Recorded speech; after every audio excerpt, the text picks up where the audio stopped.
Fala pessoal de internet, provedores de acesso de internet, pessoal de redes, pessoal que me acompanha, Leonardo Furtado, não que esteja de volta, né, mas enfim.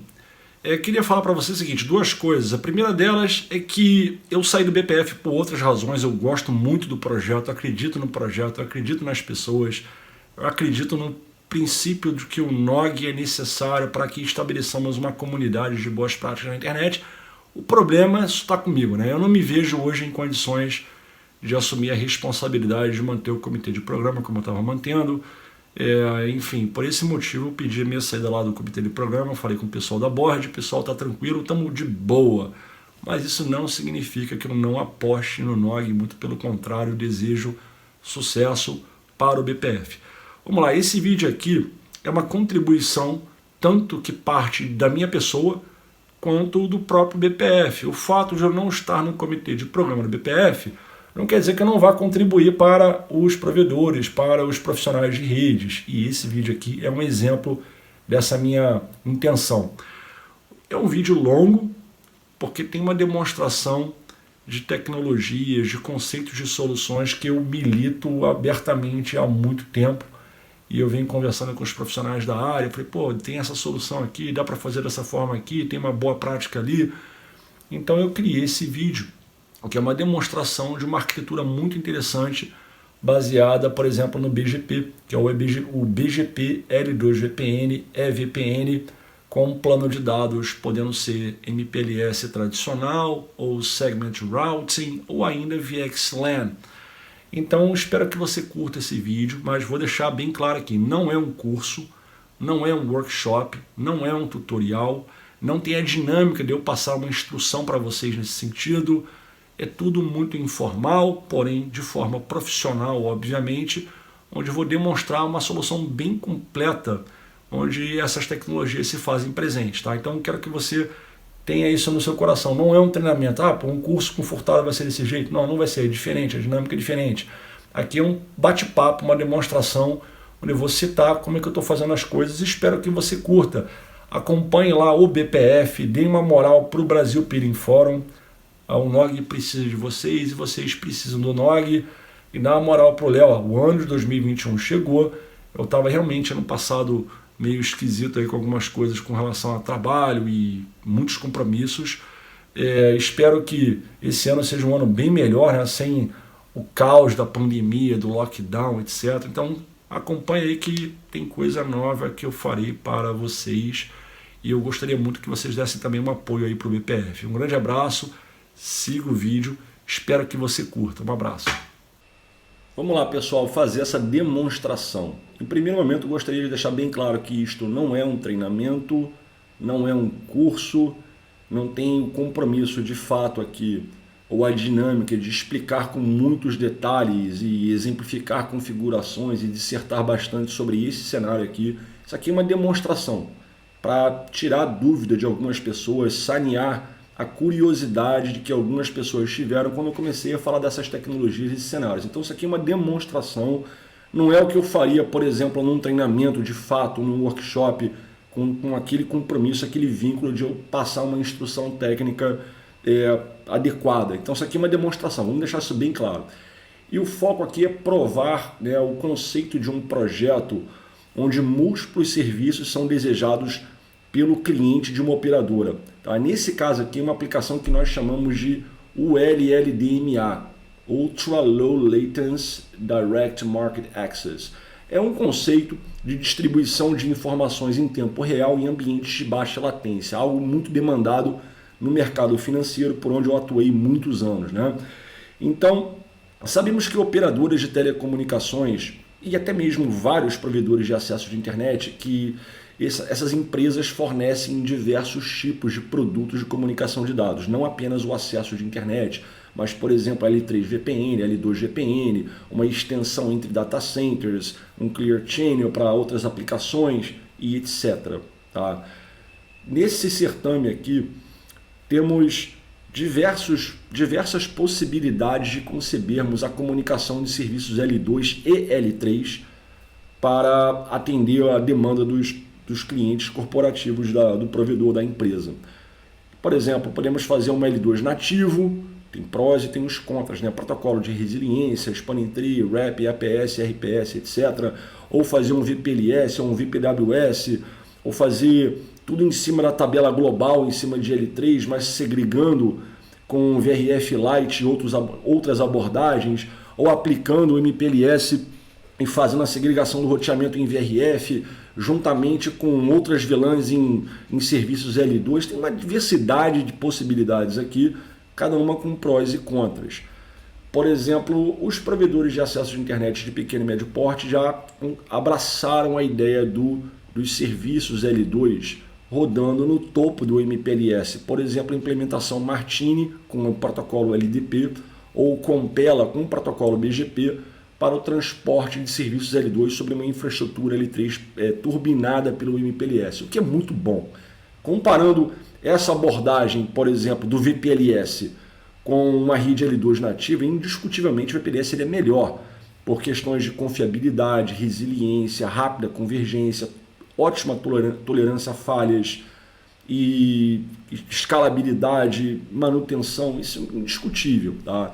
No entanto, o VPLS, principalmente em ambientes com múltiplas abordagens na perspectiva do assinante, do cliente. Quando o cliente ele é multi-homed, que nós chamamos, né? Ele tem mais de uma entrada na rede da operadora. Isso no VPLS é complicado. Tá? No VPLS é complicado, principalmente quando você tem a necessidade de ter cenários ativo-ativo, o que é praticamente impossível em várias arquiteturas, plataformas, né, de software, hardware, você fazer isso funcionar de forma adequada. Você vai ter vários desafios ali, duplicidade de pacotes, você tem que fazer uma configuração impecável para evitar bridging loop na bridge domain do assinante, enfim, nas VLANs do assinante. É bem complexo. Tá? Quando é uma única abordagem, chamamos de single homed, aí tudo bem. O VPLS ele é tranquilo com relação a isso aí. Quando é multi-homed, é mais complicado. Tá? No serviço ponto a ponto, a gente costuma ter um PW ativo e um PW backup. Aí é assim que a gente evita com que ocorra loops. Em ambientes multi-home, a gente costuma colocar o chamado Split Horizon Groups, para poder ter a separação desse horizonte do domínio de broadcast e impedir com que ocorram bridging loops. Mas é uma coisa meio complicada de fazer funcionar. Assim, indo direto ao ponto, você tem essas tecnologias tradicionais. Qual que é a minha proposta aqui? É ter um ambiente onde eu tenha um distribuidor de informações do mercado financeiro, tá? Em aplicações unicast, mas principalmente nesse caso aqui multicast, porque a mesma informação ela tem que atingir toda a minha base de, por exemplo, corretoras e afins e afiliados para receber aquela informação em tempo real numa infraestrutura de baixa latência. Então os equipamentos são mais especializados em termos de buffers, latência porta a porta e outras características de ordem técnica. Então eu tenho um distribuidor da informação das aplicações ali no topo e aqui embaixo eu tenho, por exemplo, um cliente, uma corretora ou algo parecido aqui. Tá? Então essa é a proposta. Eu pegar os dados que são produzidos aqui, né, ou distribuídos a partir desses servidores aqui num ambiente super redundante da operadora financeira e passar isso em tempo real para os meus assinantes, porém em cenário ativo, ou seja, simultaneamente vários sites daquela organização corretora pode receber informação em tempo real, ou em ambiente, né, ativos backup, o backup, master backup ou ativo standby, que seria que se eu perdesse o acesso por aqui, porque qualquer componente que vier a falhar aqui dentro, obviamente, provocaria uma indisponibilidade, ou imediatamente eu conseguir resumir as minhas operações a partir de uma outra localidade, ou de um outro site, ou de uma contingência. É um ambiente extremamente redundante. Você vê que tem muita redundância aqui, tanto no lado da distribuidora das informações, né, do mercado financeiro, quanto também, obviamente, do lado do cliente aqui. Então isso aqui é muito redundante, bastante redundante aqui. Claro que tem um switch só, não seria um switch na prática, mas pensa na parte de uplinks, de trânsito, de transporte, você vê que tem bastante redundância. E a operadora que é contratada, que seria esse AS aqui, 65.500. Esse sistema autônomo foi contratado para viabilizar o transporte dessas informações que a distribuidora está fazendo para o mercado financeiro. Tá? Então você vê que tem muita redundância ali também. Novamente, eu teria várias formas de conceber essa situação, cada uma com prós e contras, e uma resposta, né, um QoE também diferenciado. Aí, em vez de eu partir para as tecnologias tradicionais, que muitos já conhecem, uma rede puramente L2, ou L3, ou MPLS, uma L3 VPN, né, MPLS, uma L2 VPN clássica, tradicional, né, VPWS, VPLS, enfim. Em vez de eu trabalhar com essas tecnologias tradicionais, que eu já falei bastante disso em eventos, workshops, palestras e até mesmo alguns vídeos publicados no Brasil Peering Forum, enfim, há complicações com essas abordagens tradicionais. Então, ao invés de fazer dessa forma, eu vou trabalhar numa arquitetura chamada BGP EVPN. Então eu vou explicar isso, eu vou demonstrar, na verdade, como isso funciona e principalmente no ambiente multi-home, totalmente ativo. O que significa isso aqui?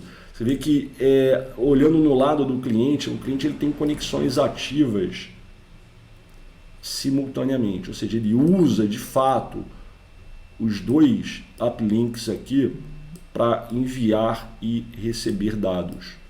Isso aqui é uma inovação em termos de disponibilidade, em termos de engenharia de rede, de engenharia de tráfego.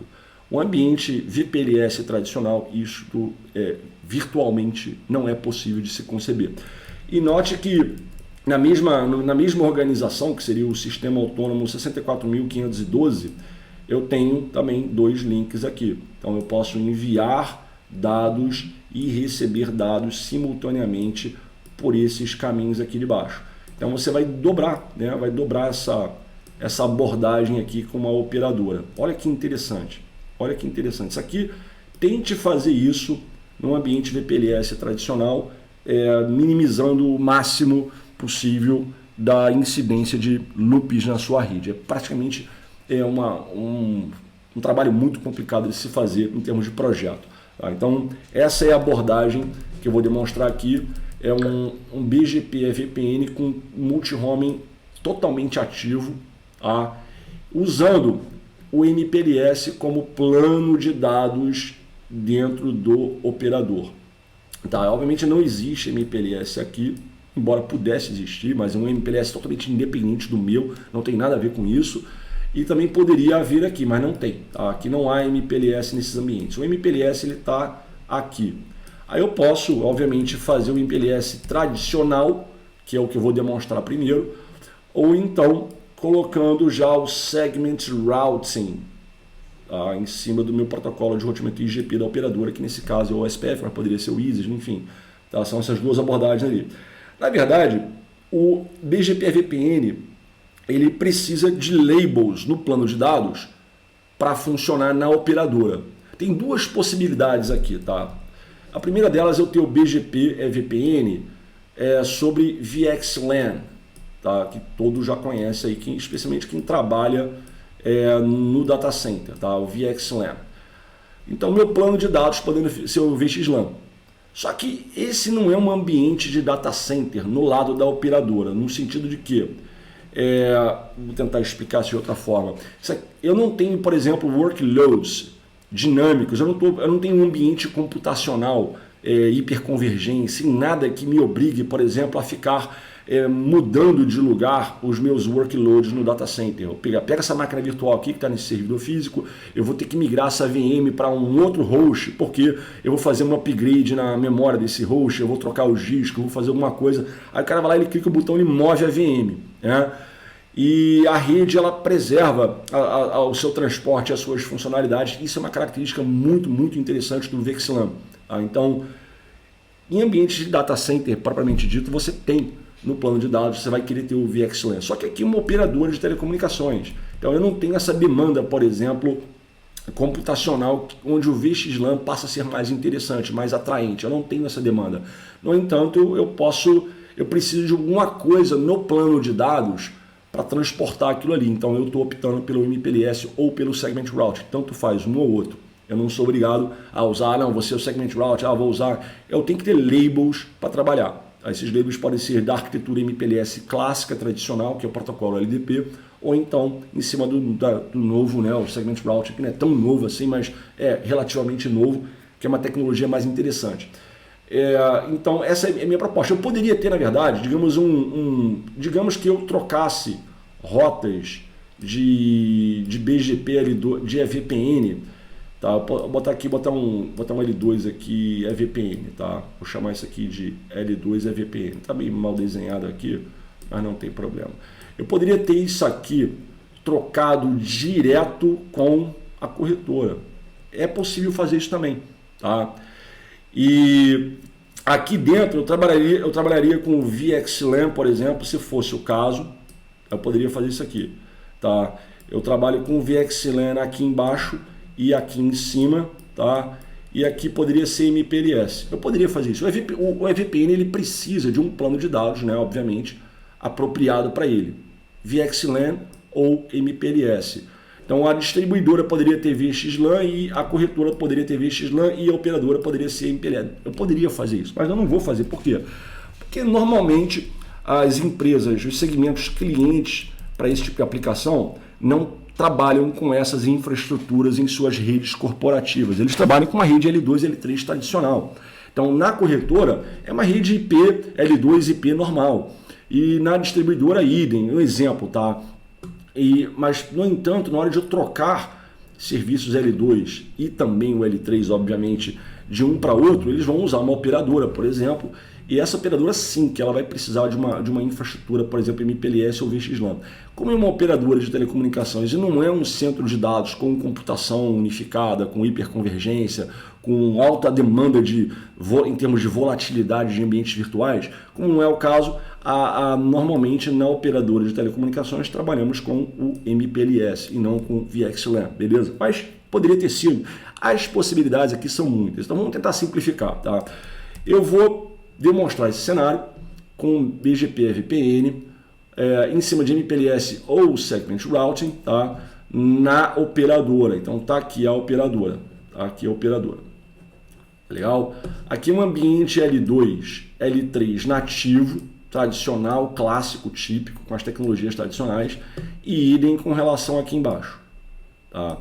A ideia é o que? Eu estender VLANs entre a distribuidora, vou botar de D aqui, e a corretora, vou botar C aqui. Essa é a minha intenção. Então eu vou pegar, por exemplo, não a VLAN 100, tá? Não a VLAN 100, porque a VLAN 100 é uma VLAN interna aqui. Mas essa VLAN de WAN aqui, que eu vou chamar ela de 203 aqui, é VLAN 10 e VLAN 20. São duas VLANs, na verdade. Tá? A VLAN 10, eu botei o terceiro octeto aqui para destacar isso aqui. A VLAN 10, tá? no data center primário da operadora. E a VLAN 20 aqui. Tá? Essa é a minha proposta. Tá? Se você for ver, tanto a VLAN 10 quanto a VLAN 20, elas estão na mesma VLAN e, consequentemente, na mesma rede IP do que esse perímetro externo aqui, ó, da distribuidora. Tá? Então, eu estou pegando isso aqui e estendendo para cá. Tá legal? Idem com relação aqui. Eu tenho esse perímetro aqui, isso aqui é a VLAN 20. Tá? Então, a VLAN 20. Então, eu vou pegar essa VLAN aqui e vou estender até esse perímetro aqui de baixo, onde eu conecto com a WAN ativo aqui de baixo. E idem com relação a isso aqui. Eu tenho essa VLAN 20, eu vou pegar, vou estender ela para esse. Então o segredo é o seguinte, eu pegar a parte externa, WAN, digamos assim, da corretora e colocar na mesma, vou até fazer um outro desenho aqui, na mesma rede. Então basicamente eu vou pegar isso aqui, ó, isso aqui, eu vou estar interconectando na mesma subrede, consequentemente no mesmo domínio de broadcast. E idem com relação a esse cenário aqui. Tá? Essa é a minha proposta. Eu vou fazer o que nós chamamos aqui de overlay. Isso aqui é um overlay. Isso aqui é outro overlay. Ok? E aqui por baixo dos panos aqui é o que nós chamamos de underlay. Underlay, que é a rede interna da operadora que viabiliza as tecnologias, os protocolos, os procedimentos que vão construir esse overlay. Então, na prática, a corretora ela está diretamente conectada ao distribuidor no L2, como se eles estivessem ponto a ponto entre si, mas só que nesse caso é multiponto, então melhor dizer, então, eles têm uma conexão, a corretora tem uma conexão multiponto direta com a distribuidora e vice-versa. Essa é a intenção. Eu construí 2 overlays, tá? O cliente ele não vê isso aqui é uma coisa do operador de telecomunicações, do provedor, da operadora, ele não tem acesso ao underlay, a nenhum detalhe, nenhuma miúça, nem rota, nem IP, nem nada. Tudo que a corretora enxerga são esses caras aqui, diretamente. É tudo o que a corretora está enxergando. Beleza? Então eu vou estar construindo 2 overlays multiponto para conectar o WAN da distribuidora com a WAN da corretora na mesma subrede. Legal? Essa é a intenção do meu BGP VPN para transportar serviços L2 de uma organização para outra. Aí no topo disso aqui, eu vou estar rodando 2 serviços. Número 1 é uma aplicação multicache e unicache. Porque esses clientes aqui, eles têm necessidade por receber dados em tempo real, por exemplo, algumas aplicações que são distribuídas por multicache, e também tem aplicações unicache, né? No regime cliente-servidor, por exemplo, ou numa interface web, ou num componente de software instalado lá na corretora, enfim. Então são 2 tipos de aplicações que os clientes da corretora vão pegar, né? Dados unicache e dados multicache, beleza? Então isso aqui, na verdade, é a perspectiva de comunicação entre distribuidor e o corretor, tá legal? Já essa seta azul aqui é da operadora. A operadora que vai montar o vou botar aqui um U aqui, né, para ficar o underlay do operador de redes, tá legal? E aqui só para destacar que a tecnologia que eu estou usando para troca de endereços MAC como rotas BGP, como parte integrante da solução BGP ou BGP VPN, é a família de endereço 25 com SAF 70. Isso aqui é a família de endereços do L2 VPN, EVPN. Então está aí explicado o cenário. É um BGP VPN multi-homing totalmente ativo. Proposta: criar 2 overlays para conectar distribuidora e corretora através de uma rede de uma operadora. E nos bastidores da rede da operadora, eu tenho tecnologias, por exemplo, um protocolo IGP baseado em estado de link, no caso o SPF, uma tecnologia de label switching, que pode ser o MPLS LDP tradicional, ou já o segment routing com as extensões para engenharia de tráfego e afins, tá? E o BGP, interessante, tá? Deixar bem claro aqui que o BGP, para essa família aqui, AF25 e SAF70, ele roda aqui, ó, tá? No underlay. Tá? Então esse BGP da família 2570, o cliente ele não tem a menor ideia que isso exista. Ok? Isso é uma propriedade que eu vou estar executando dentro do jogo. Então, se você olhar aqui, eu tenho um cluster de router reflector. Tá? Aqui está errado, aqui não é 1.2 não, tá? Aqui eu acabei, na hora de copiar e colar, colei errado. Aqui é o cluster 78, tá? São 78 aqui. Vou botar aqui, desenhar direitinho, beleza. Qual que é a proposta? Esse leaf switch 1 aqui e esse leaf switch 2, eles têm, né, vizinhança BGP apenas com, né, esse cluster aqui. E na outra ponta, idem. Eu tenho uma vizinhança desse leaf para esse spine aqui e desse outro leaf para esses 2 spine aqui. Então é isso que está acontecendo.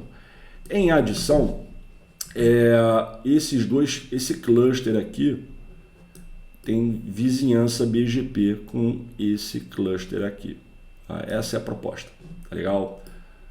Isso que vai montar, né, aí vou até trocar de cor aqui para não embaranar mais ainda. Isso que vai montar o overlay, que é o pegar a interface WAN desses caras aqui e estender até aqui. Ó. Isso aqui é o meu conceito de overlay. Enquanto que está em vermelho é o underlay. Idem com relação a esse ambiente aqui. Ó, aí eu acabei de construir o meu overlay aqui. Tá legal? Feito isso, obviamente o CPE Switch 1, vou botar outra cor aqui agora, o CPE Switch 1 e o CPE Switch 2, eles conseguem se comunicar com esses equipamentos aqui como se estivessem diretamente conectados na mesma, né, subrede. Tá? Obviamente o Switch 1 fala com esse SPA1 aqui, SPA2, e o Switch Cliente 2 fala com esses dois caras aqui, como se estivesse na mesma rede. Tá legal? Com isso, esse ambiente do sistema autônomo 64512 consegue se comunicar na mesma rede, nas interfaces WAN da distribuidora da corretora, e no topo daquilo ali eles rodam uma seção BGP entre si. Então, esse ambiente aqui, esse camarada aqui, ele vai fechar um BGP direto com esses roteadores aqui. Tá? Então aqui já é o BGP tradicional, AF1, AF2, né? E idem com relação a esse CPE2, onde ele consegue, né, obviamente, fechar um BGP direto entre um cara e outro. Legal? E está aí construído o meu ambiente. Interessante, porque aqui eu citei uma coisa chamada Carrier Supporting Carrier. É e não é ao mesmo tempo. Por que eu falo que é e não é ao mesmo tempo? Porque não é o CSC clássico que estamos acostumados, né, a trabalhar, onde você tem VPN sobre VPN, né? Uma operadora mantém seus clientes na forma de VPN e contrata outra operadora para interconectar os sites daquele cliente, ou seja, VPN sobre VPN, Carrier Supporting Carrier. Apesar de não ser, mas não deixa de ser também. Por quê? Porque a operadora não possui rotas dos clientes. Nenhuma. Tá? A operadora não mantém nenhuma tabela, nenhuma rota de cliente. E também a corretora não mantém rotas da operadora. O que eu estou falando basicamente é o seguinte, que a operadora ela passa a ser completamente transparente para o cliente. Tá? Então você pega a corretora, ela enxerga diretamente a operadora a corretora enxerga diretamente a distribuidora, e a operadora é um elemento completamente transparente, quase que invisível. Não deixa de ser invisível, é invisível. Então o operador é um elemento transparente nessa situação. Isso remete a um princípio de CSC. Tá legal? Para finalizarmos aqui, antes de eu entrar nos equipamentos para fazer essa demonstração, uma coisa muito importante, deixa eu apagar essa bagunça toda, é que tem um multicache rodando, obviamente. Tá? Esse multicache ele não é necessário na infra da operadora, eu não preciso ter configuração qualquer aqui dentro. Eu teria, se eu precisasse para outros serviços e clientes, mas para esse cenário eu não preciso. O multicache, de fato, ele está rodando no ambiente do AS65000 com o 64512. Então eu tenho lá o meu PIN Sparse Mode, na verdade ele é Source Specific, é o SSM, poderia ter sido PIN bidirecional também, não vai fazer diferença nesse caso, mas é um PIN SM onde o CPE ele forma vizinhanças com o protocolo PIN diretamente, né, com os roteadores aqui da distribuidora, nos dois sites. Tá? Então forma aqui e forma aqui, obviamente. Tá? E também há, obviamente, entre, né, os equipamentos internos aqui, é aqui que está meu multicast. Tá legal? Porque a partir do momento que a aplicação começar a distribuir dados por multicast, tá? Aí eu tenho que ter, obviamente, uma infraestrutura toda multicast para isso acontecer. Então, nesse caso, o que nós projetamos aqui? A distribuidora tem lá os rendezvous points, que são os pontos de encontro da minha árvore compartilhada de tráfego multicast. Então, eu estou usando o protocolo BSR. Eu poderia ter colocado o NCAS RP né, o Ncache RP dá para fazer também, mas nessa demonstração eu coloquei o protocolo BSR. Então esse aqui é o primeiro BSR e esse aqui é o segundo BSR. Tá? E com relação à prioridade de eleição de um Rendezvous Point, eu preferi que esse cara seja o RP para todos os grupos multicast, mas eu poderia fazer uma distribuição, né? Para alguns grupos vai ser esse router, para outros vai ser outro. Eu poderia ter feito essa engenharia, mas eu quis simplificar para demonstrar. Esse cara aqui seria o segundo, tá? Esse aqui seria o terceiro e por último esse aqui seria o quarto. Caso houvesse alguma falha na rede, né, que derrubasse o equipamento, por exemplo, esse cara aqui caiu, tá? Então ele automaticamente não é mais o RP, quem passa a ser o RP é o SPA2. Esse cara caiu também, parou, morreu, ou né, alguma coisa parecida. Então esse cidadão aqui passaria a ser o Rendezvous Point. Então você vê que é um ambiente extremamente redundante, prevendo uma diversidade muito grande mesmo de cenários de falhas. Então, dadas aí as introduções, as explicações, novamente, não é um curso, não é um treinamento, não é um workshop. Estou tentando aqui demonstrar uma situação que para muitos é uma novidade. Lidar com BGP EVPN, ou em cima de ambiente MPLS, ou em cima de ambiente VXLAN.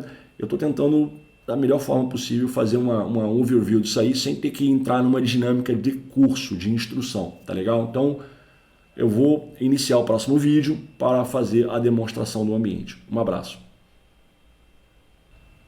Comecemos a verificação na parte mais simples da topologia, que é justamente a parte do cliente. Então vamos olhar aqui o cliente do cliente. Por que é o cliente do cliente? Que na perspectiva da operadora, o cliente primário é esse cara aqui, a distribuidora.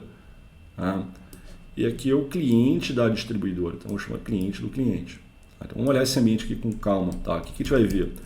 Que de fato existe essa VLAN 100 que conecta esses perímetros aqui, né? Então esse Linux client aqui, ele está na mesma VLAN do que esse cara aqui. Poderia ter sido diferente? Poderia, mas eu separei. Tá? Então aqui é uma VLAN. E a outra VLAN, que eu vou demonstrar também na sequência, que é essa aqui. Tá? Vai pelo overlay que foi construído pela operadora. Okay? Então a gente vai olhar esses perímetros aqui, certo?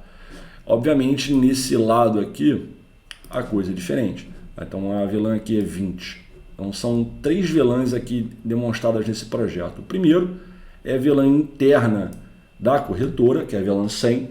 Depois, a VLAN 10, que é o primeiro overlay do data center primário, que a operadora de telecomunicações viabilizou para esse projeto. E a VLAN 20, que é o segundo overlay. Então, aqui, novamente, temos um overlay aqui, outro overlay aqui, né, aqui nessa cor, né, obviamente, e esse outro overlay aqui. Na verdade, aqui não é nem um overlay, aqui é uma VLAN. Aqui é uma rede L2 tranquila, é uma rede L2 nativa, protocolos nativos e tudo mais, nada, nenhum mistério. A gente vai puxar, por exemplo, no site primário aqui, que é o CPE, a gente tem, por exemplo, a VLAN 100. Você vê que as portas são Gigabit 02 e Gigabit 03, ou seja, a porta 02 aqui e a 03 aqui, fazem parte da VLAN 100. Da mesma forma, nesse outro ambiente, nesse outro equipamento da corretora, também as portas 2 e 3. Tá? Então, novamente, a porta aqui que conecta esse cliente aqui, que é um Linux, que eu botei para demonstrar, e essa aqui. Perfeito? O que mais a gente vai ter? A VLAN 103, desculpa, VLAN 20. Aqui eu chamo de backup, porque na verdade a minha intenção, embora tenha tudo ativo, todos os sites são ativos simultaneamente. Eu posso querer desejar um ambiente onde a minha dinâmica seja esse perímetro aqui é o primário. Então eu quero que todas as comunicações fluam por aqui. E aqui é o backup. Isso pode ser manipulado pelo BGP diretamente entre as partes participantes do projeto. Então eu chamei de primário backup. Na verdade, no momento, eles estão ambos totalmente ativos. Tanto faz por onde o tráfego entra, por onde sai. Mas talvez em alguns ambientes você queira ter uma abordagem mais determinística, estabelecer uma hierarquia. Tá? No momento está ativa, mas eu poderia ter convertido isso aqui para um primário por esse lado e backup por esse lado aqui. Por esse motivo que a VLAN levou esse nome aqui de backup, tá? Mas tá tranquilo. E obviamente há o endereço, né, endereço da rede interna, tá? E aqui na VLAN 20, que conecta com a operadora, só que isso é totalmente transparente para o lado da operadora, obviamente, tem esse endereço IP 10.203.23, tá? Enquanto no CPE1, aqui é o famoso 10.203, a VLAN já é 10, já não é mais 20. O terceiro quinteto eu sempre uso para demonstrar essas coisas, como de 1/24, o terceiro quinteto ele sempre o ID da VLAN, tá? Para ficar fácil de explicar. Também 3.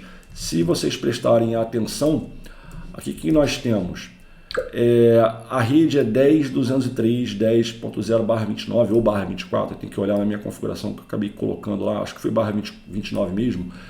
É a mesma coisa aqui, tá? É a mesma coisa. Por que é a mesma coisa? Porque essa é a intenção de overlay que eu quero fazer. Eu quero colocar esses caras na mesma subrede, no mesmo domínio de broadcast, ok? E aqui é 20. Tá? Você vê que está 203.20.0, 204 aqui, né? 20.0 e aqui é 20.0 também. Então, na verdade, eu estou montando um overlay daqui para cá. Tá legal? Isso que eu estou fazendo, estou na mesma rede. Eu vou entrar já no site aqui da distribuidora para demonstrar. E uma coisa que é interessante, como eles estão na mesma rede, né? Ou seja, os clientes aqui da VLAN 100, obviamente estão na mesma rede IP, cujo prefixo é 172.31.100.0/24. E como eles estão na mesma rede e eu tenho apenas um default gateway, eu usei um protocolo de resiliência de primeiro salto, né, de contingência de primeiro salto, que nesse caso é o protocolo VRRP. Então, como é que funciona isso aqui? O IP de gateway, na perspectiva dos clientes, é o 172.31.100.254. Isso significa que o Linux Client 1 ele sai por esse IP aqui. Tá? E o Linux 2, idem, ele sai por esse IP aqui. Aí o que eu fiz? De fato, eu estabeleci uma hierarquia na rede da corretora. Aqui é o gateway principal e aqui é o gateway backup. Então, quando o cliente 2 vai navegar com alguma coisa no lado, né, ou seja, uma comunicação iniciada pelo cliente Linux 2, quando ele vai se comunicar com alguma aplicação unicast na corretora, ele sai por aqui, porque essa, né, é a hierarquia que eu quero montar para esse projeto, para as aplicações unicast. Isso não tem relação com multicast. O multicast, o cliente 2 ele recebe direto por aqui. Tá, logo avisando. Mas para unicast ele está usando esse caminho. Porque se eu perder esse gateway, aqui, aí ele vai passar a sair por esse caminho. Tá? E também, né, esse cara aqui não sairia por lugar algum, né? Por quê? Porque ele só está num único switch. Mas se eu tivesse uma rede redundante aqui com vários equipamentos aqui embaixo e tivesse, por exemplo, uma redundância aqui, e esse cara tivesse conectado a outro switch, por exemplo, eu perdi esse equipamento, o Linux Client 1 ele conseguiria pegar uma contingência interna e sair por aqui, mas isso não foi construído no laboratório, tá? Só para explicar. Então tem uma VLAN 100, que é a VLAN interna, eu tenho a VLAN 10 aqui nas duas pontas e tenho a VLAN 20 aqui nas duas pontas, ou seja, tem muita redundância para conectar a corretora com a rede interna. E você vê, por exemplo, no lado dos CPEs aqui, ele se comunica, né, tanto com o primeiro Linux quanto com o segundo Linux.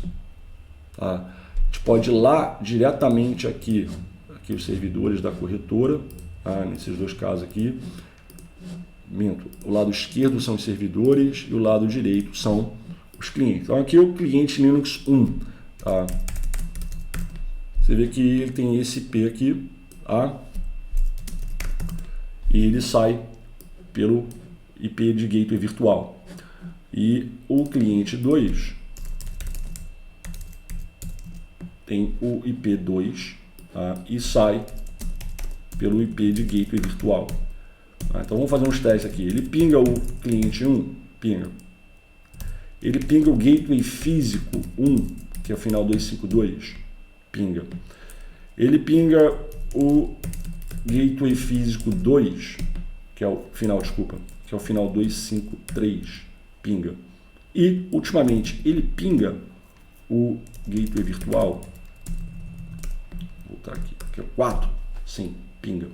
Isso é por causa, obviamente, da redundância que eu estabeleci. Se você olhar aqui no VRP, eu tenho as interfaces aqui. Interface, botou um wall aqui, que é mais, ou brief, ou um wall para ficar mais fácil. Então a VLAN 100, que é a VLAN interna, eu criei um grupo chamado 10 aqui, obviamente, a prioridade é 254. E esse é o IP desse switch 1 aqui, e ele é um master. O IP virtual é 254. Então a gente pode ver aqui na VLAN 100, eu tenho esse grupo, ele é o master. Está aqui o IP e o endereço MAC virtuais, e a prioridade desse cara. Por ter uma prioridade maior, ele é o master. Se eu for no switch 2, a gente vai ver o seguinte: na VLAN 100, mesmo grupo, ele é backup. Ele é o backup. Esse é o IP virtual e o MAC virtual de gateway, só que ele não está respondendo para requisições para esses endereços. Por quê? Porque ele é o backup. Ele apenas monitora a disponibilidade do master. Caso dê um problema no master, ele vai virar master então, tá? Então ele sabe que o switch 1 é o master por causa de uma prioridade maior. Então tá aqui a contingência e o cenário assim, explicado do CPE1. Nada demais, tem um spanning treezinho rodando, tá? A minha VLAN, não esquece, eu não estou usando a VLAN, mas vamos pegar aqui, ó, VLAN 20 aqui, ó, e VLAN 100. Tá? Inclusive o switch 1 é a root bridge para a VLAN 100, beleza? Então, para a VLAN 100, o switch 1 é a root bridge. Isso foi definido por uma prioridade que eu botei de 4096, mais o ID da VLAN, como temos o Extended System ID, e virou prioridade 4196. Então, a gente pode ir lá no esse outro switch, botar o spanning tree na VLAN 100, e o modo é Rapid Spanning Tree. Você vê que a prioridade dele está aqui e ele é a root bridge para esta VLAN 100. A VLAN interna é o switch 1. Então o switch 1 ele é ao mesmo tempo, esse switch aqui, ele é ao mesmo tempo o master do VRRP e a root bridge da VLAN interna, que é a VLAN 100. Então esse cara aqui, ele é o master, né, para o VRRP, e ele é a root bridge, vou chamar de RB aqui, né, para a VLAN 100. Já esse camarada aqui, ele é backup do VRRP e ele é um backup da root bridge, porque ele tem a segunda melhor prioridade. Tá? Então está explicado aqui o ambiente interno da nossa corretora. Na verdade tem outras coisas para mostrar aqui também. O que eu tenho que mostrar agora é o seguinte: eu tenho em ambos os dispositivos CPE, eu tenho alguns serviços L3 rodando. O primeiro deles, nota o seguinte: os meus computadores têm que se comunicar com os servidores da corretora via dois serviços de aplicações de interesse. Uma delas é para o Unicast, aí pode inventar uma quantidade enorme de aplicações aí, e aqueles dados em tempo real por multicast. Isso vai obrigar a troca de rotas entre o AS64512 e o AS65000. Vai ter que ter essa troca de informações. Então como é que a corretora vai ter essas rotas para acessar as aplicações? Esquece o multicast por enquanto. Vamos falar de unicast. Como é que a corretora vai chegar até esses servidores e vice-versa? Tem que ter uma troca de rotas. E para esse propósito eu escolhi o protocolo BGP.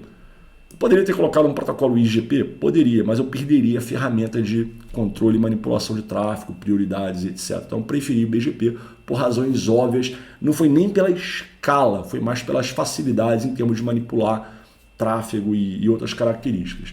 Então isso significa que o CPE1 ele fecha uma vizinhança BGP com o SPA1 aqui da distribuidora e também, obviamente, com esse cara aqui. E da mesma forma, obviamente, o CPE2 fecha, né, as vizinhanças BGP direto com a corretora, tá ok? Via esse procedimento aqui. Agora, interessante, não é um multi-hop. Quem trabalha com protocolo BGP, principalmente operadora e tudo mais, sabe o que significa uma sessão externa BGP, um eBGP multi-hop.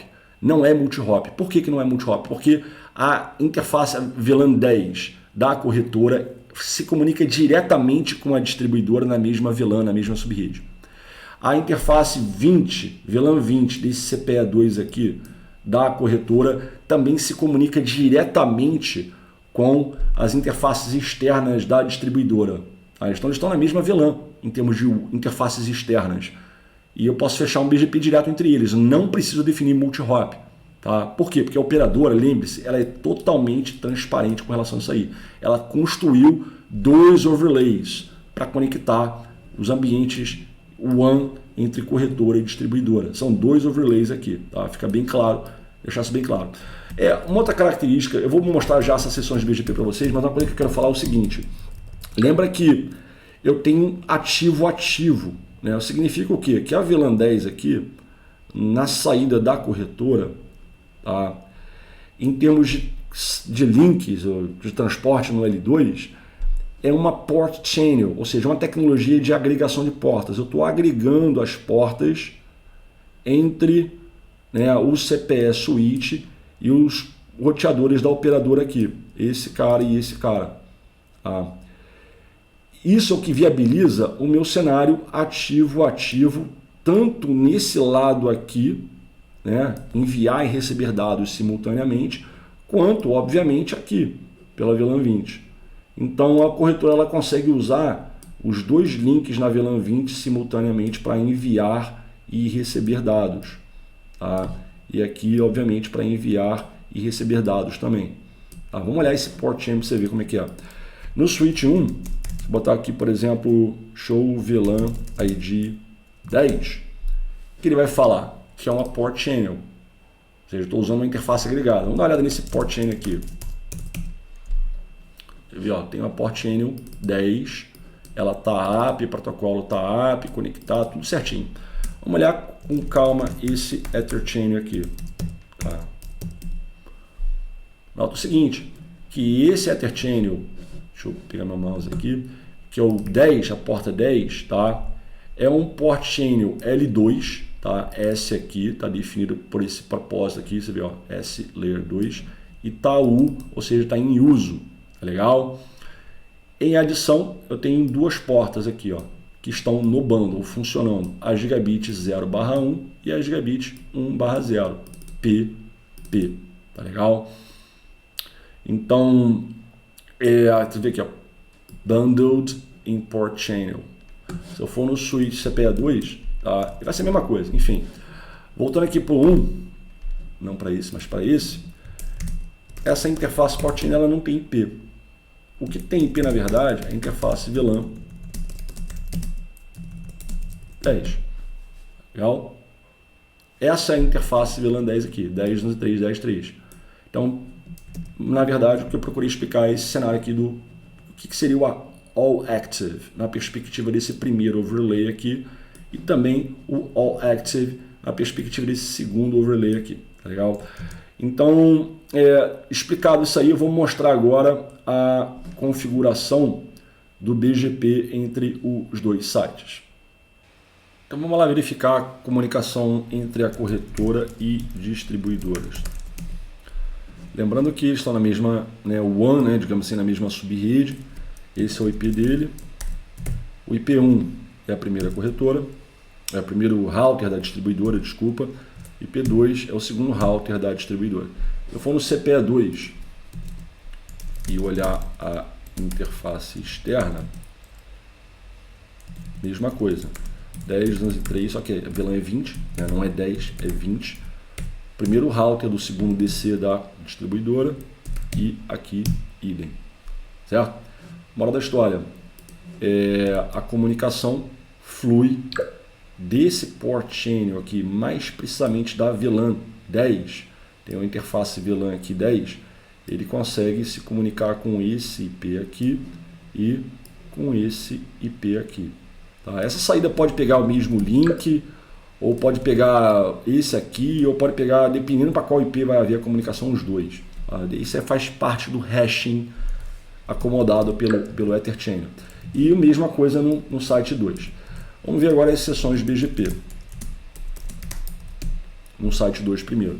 Você vê que o site 2 ele tem 10.203.21, tem uma vizinhança com o primeiro router e com o segundo. Ou seja, novamente, a corretora aqui fecha a vizinhança BGP com esse roteador e com esse roteador. É uma sessão BGP tradicional. A gente pode até pegar aqui e ver isso aqui. Você vê que é uma sessão BGP do AS64512 para o AS65000, mais precisamente esse IP aqui, né, o primeiro neighbor que eu vi, são as capacidades negociadas entre ambos os roteadores. Note que não tem nada demais, tá? Route Refresh, capacidade de 4 octetos no ASN, a família IPv4 Unicache, não tem mais nada de especial, tá? Mas aqui nós sabemos o seguinte, que ele recebeu 18 prefixos. Vamos dar uma olhada nesses prefixos aqui.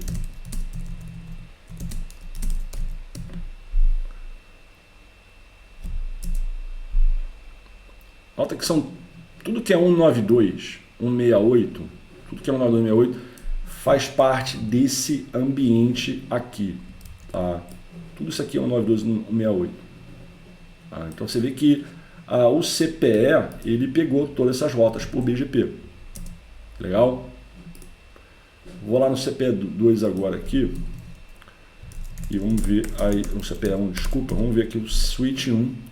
Tem duas vizinhanças com 10.203, 10.1 e 10.203, 10.2. Vamos ver aqui, por exemplo, show IP, BGP, neighbor, routes. E todas as rotas que foram recebidas ali pelo... tudo que é 192.168 faz parte, obviamente, do ambiente da distribuidora. Isso aqui faz parte da WAN, da operadora, que por algum motivo eu não deveria ter anunciado, mas não está fazendo efeito algum.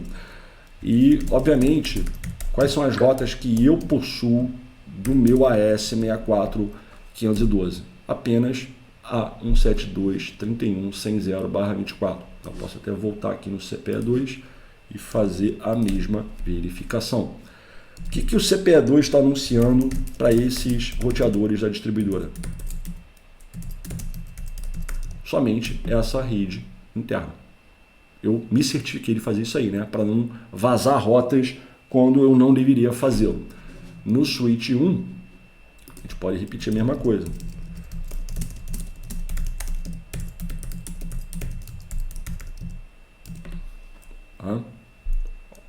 Aqui eu estou tendo um problema.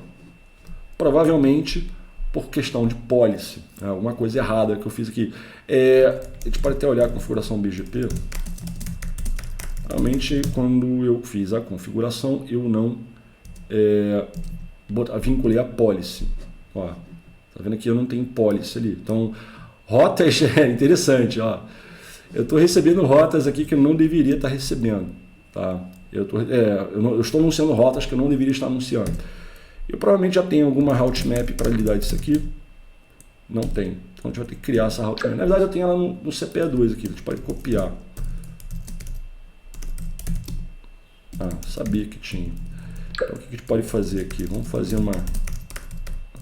um troubleshooting enquanto eu demonstro. Eu posso pegar isso aqui e vou fazer a mesma coisa no nosso CPE1 aqui. IPSP é uma policy bem simples. Eu só vou anunciar para a distribuidora read do meu próprio AS. É assim que eu vou fazer. É uma policy ridícula, bem simples. Aí vamos lá, entrar no BGP 64512, na família de endereço IPv4 Unicache, nos neighbors 10.203, 10.1, eu vou vincular essa route map aqui chamada RP fornecedor, beleza. Out. Eu vou repetir o comando e vou vincular no outro neighbor. E Eu vou forçar aqui, embora isso seja automático, eu vou forçar aqui um soft out para ter certeza de que eu não esteja fazendo nenhuma besteira. Pronto. Vamos ver o que eu estou anunciando agora para eles.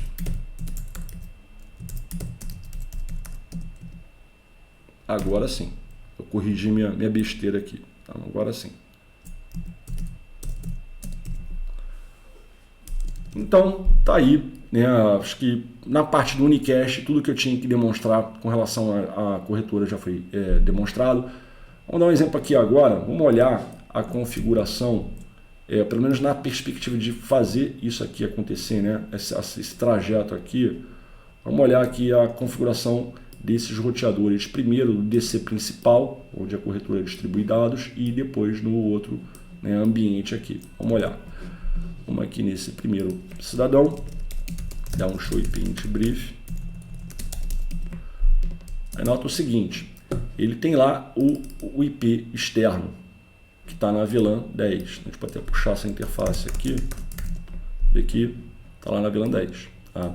É por esse motivo que ele consegue, por exemplo, 10.203.10.3. Diretamente conectado, está na mesma VLAN. Aí ele pinga lá, 10.3, 10.2, que é o vizinho, e 3, que é a corretora. O mesmo com relação a esse equipamento aqui. Ping, por exemplo, ping 10.3, 10.1, que é o vizinho dele, que é o SPA1, e a corretora. Legal? Vamos olhar os BGPs aqui então. Aqui está um pouco mais complexo. Por quê? Além desse site aqui ter a vizinhança com a corretora, tá? Ele tem vizinhança com outros roteadores no data center onde a distribuidora está presente. Tá? Ou seja, ele tem a vizinhança dele para esses dois caras aqui, né? É isso que ele enxerga como eBGP, seção externa, e aqui idem. É isso que eles estão fazendo. Perfeito? O mesmo com relação aqui. Tá? Então esse roteador ele tem vizinhanças. Desculpa. Errei aqui, ó. Errei o desenho. 1000 perdões. Pronto. Agora sim. Agora fiz o desenho certo aqui. Agora tá certo. Porque, novamente, a operadora ela é transparente. Ela não tá nem aí para isso aí. Então, desculpa aí o vacilo aqui. Tá? É esse o cenário que está tendo em termos de BGP. E aqui, mesma coisa. Mesma coisa. Beleza? Então, esses são o quê? Essas são as seções externas, ou seja, é BGP, para a família de endereços IPv4 Unicast. Olha, o IPv6, poderia ter colocado no bolo, mas eu estou simplificando aqui, falando apenas do IPv4. Já para o IBGP, que é o interno, aí sim, nós temos um full mesh. Poderia ter colocado router reflector, poderia, mas não fiz. Tá? Então, aqui são as seções internas do BGP. Tá? Então você vê que ele tem uma vizinhança IBGP com suíte 1 e tem essas vizinhanças aqui internas no próprio AS65500. Então tá aqui, são 3 vizinhanças internas no mesmo sistema autônomo e a vizinhança com a nossa nobre corretora.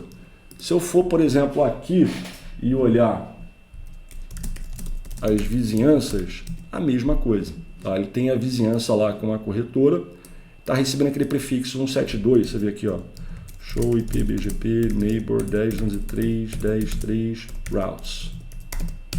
Você vê aquela rede lá da corretora. E tem 3 vizinhanças com os demais roteadores do AS65000, ou seja, ele tem a vizinhança com esse cara aqui e com esses 2 caras aqui. Tá legal? Então tá explicado aqui a parte do BGP. Tá? E depois eu vou olhar a operadora. Então eu estou olhando primeiro o simples, né? A corretora em primeiro momento e o distribuidor aqui, ou a distribuidora em segundo momento. O que tem que acontecer agora? Todo mundo tem que se pingar. Tá? Ou seja, a comunicação tem que ser livre para os endereços Unicast. Então vamos olhar aqui, vou puxar aqui obviamente os equipamentos aqui, né? Se é que pode falar que sejam equipamentos. Vamos pegar o seguinte, voltando para a topologia. O cliente 1, ele tem que pingar quem? O cliente 2, que está na mesma VLAN, óbvio, e tudo isso aqui tem que ser acessível em termos de unicast. Todas essas redes têm que estar acessíveis na perspectiva do cliente 1 e o mesmo para o cliente 2. Então vamos lá. Então, começa a primeira rede aqui de 1.0/30 e vai até 28.0/30. É rede pra caramba. Vamos fazer um teste aqui no cliente Linux cliente 1, tá? Que tem ISP 172.31.101. 192.68.1.1. Você vê que pinga todos os endereços. Normalmente 2, 5, 6. E tem conectividade livre, né? 9, 10. Vou pingar só os servidores, as redes dos servidores lá da distribuidora. 13, 14. Vamos fazer um trace route para dar uma olhada nisso aqui. 192.168.1.2, que é o servidor. Porque 1.1, tá, é essa interface aqui do router. Não, eu quero pingar o servidor, que é 1.2 aqui, tá, de acordo com essa rede. Beleza? Aí, ele manda para o Gateway 252, por quê? Porque ele é o master do VRRP. De lá ele manda para 10.203.10.1, que é essa interface aqui do SPA1, que por sua vez manda para 192.68.1.2. Ou seja, o trajeto aqui, voltando, o trajeto aqui, ele fez isso aqui. Aliás, eu estou no CPA1, desculpa. Ele fez isso aqui. Beleza? É esse o caminho que ele pegou. Vamos fazer ele pingar agora um traceroute para IP, aqui é o 5 e aqui é o IP meia dúzia. Vamos ver como é que funciona.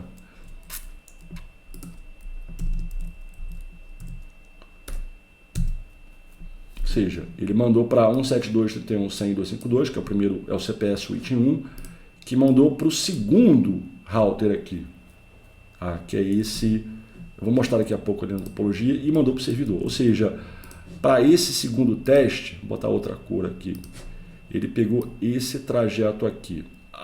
Aí eu não fiz o troubleshooting no CPA1, ou a verificação, para ver se ele saiu por esse link ou saiu por esse. Tá? Mas aparentemente ele pegou esse trajeto aqui. Para meu mouse escapuliu aqui. Esse é o trajeto que ele acabou pegando. Beleza? Vamos olhar agora vou pegar mais um caso aqui. Acho que vale a pena olharmos aqui. Vamos pegar, por exemplo, o 14. Que é 14? 14 tem essa subida de 12/30 aqui, né? Então aqui é o 14 e aqui é o 13 no router. Tá? Vamos fazer um trace route e ver o que vai acontecer. Vou pegar uma outra cor aqui para demonstrar. Um roxo aqui.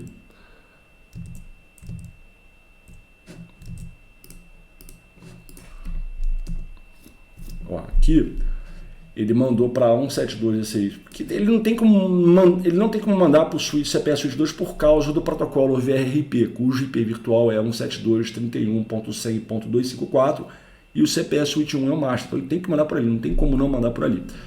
Dali ele mandou para o primeiro router do DC primário, que mandou internamente pelas redes do DC, até chegar lá. Então ele mandou para esse cara, para o primeiro router, ou seja, ele veio daqui até aqui, foi para onde ele mandou.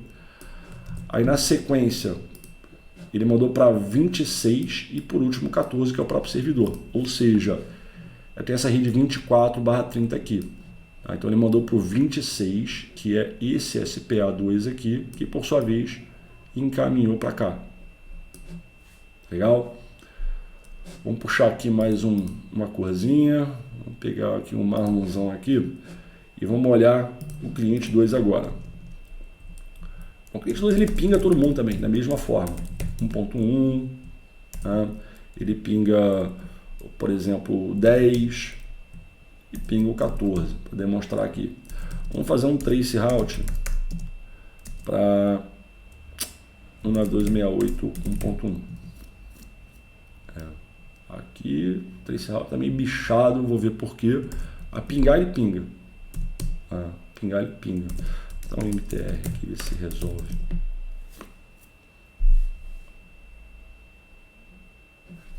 Em vez de botar 1.1, por que eu não boto 2, né? Agora sim. Vamos lá. Ele mandou para o primeiro gateway, tá? Que mandou para o primeiro router lá do DC primário, que mandou para o servidor. Ou seja, o trajeto que ele pegou foi esse aqui. Né? Ops. Vamos fazer de novo aqui.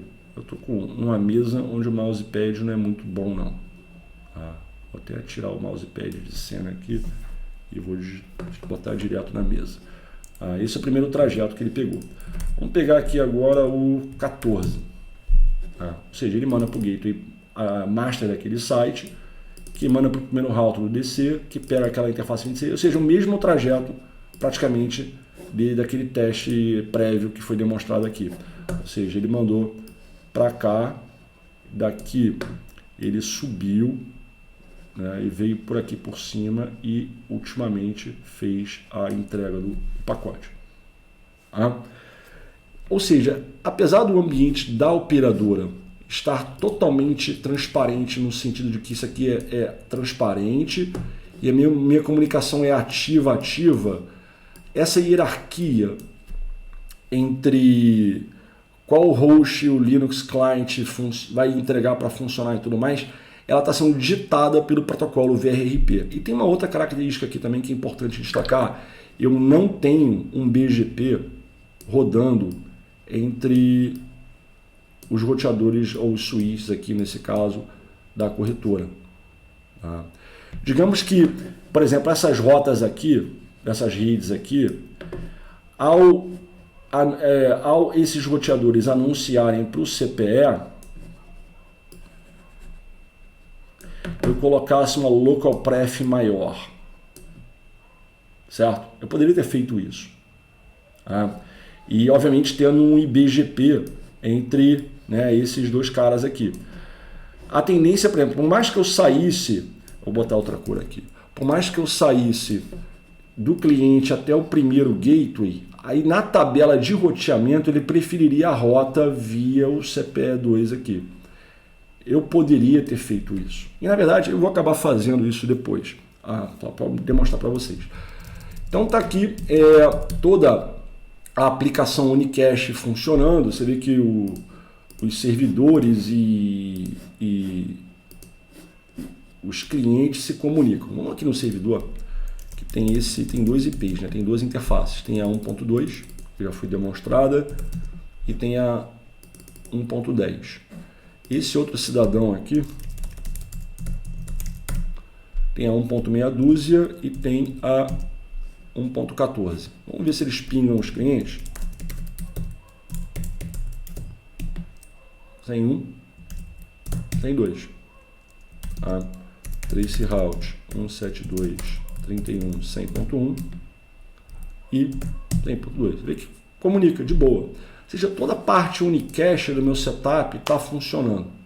O que eu vou fazer agora é demonstrar na sequência o multicast e por último a gente vai olhar o que acontece por dentro dos bastidores nesses transportes, principalmente como é que o underlay da operadora viabiliza esses ambientes overlay onde estão se comunicando distribuidor e corretor. Um abraço e vamos para o próximo vídeo. Na verdade, antes de mostrarmos aqui a configuração da operadora, tem que demonstrar o multicast, procede? Então vamos dar uma olhada nesses ambientes da distribuidora aqui e da corretora aqui embaixo e vamos caçar aqui como funciona esse multicast. Obviamente, a abordagem de multicast adotada para esse projeto de demonstração foi um pin sparse mode, porém com especificação do source, ou seja, vamos falar aí quem que é a origem daquele tráfego multicast que o cliente está interessado em receber. E a arquitetura usada para isso é baseada no protocolo PIN. E sabemos que no caso do PIN Sparse Mode, temos que ter um RP, um Rendezvous Point, um ponto de encontro para aquele tráfego multicast, para que uma MDT seja construída apropriadamente para viabilizar o cliente receber tráfego de interesse de um grupo, podendo não especificar a origem ou, melhor ainda, especificando de qual servidor ele gostaria de receber esse tráfego.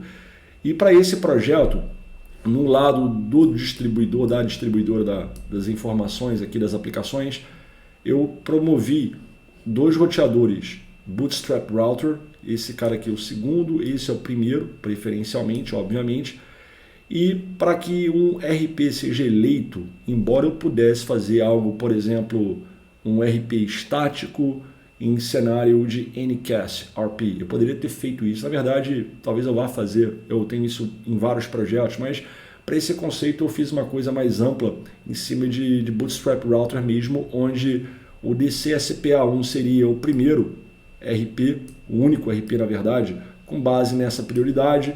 Se ele vier a falhar, cair, der um problema, esse cara aqui seria eleito o RP. Então, se esse cara der um problema, esse aqui seria o RP e por aí vai. Eu botei essa dinâmica aqui para escolher os meus RPs.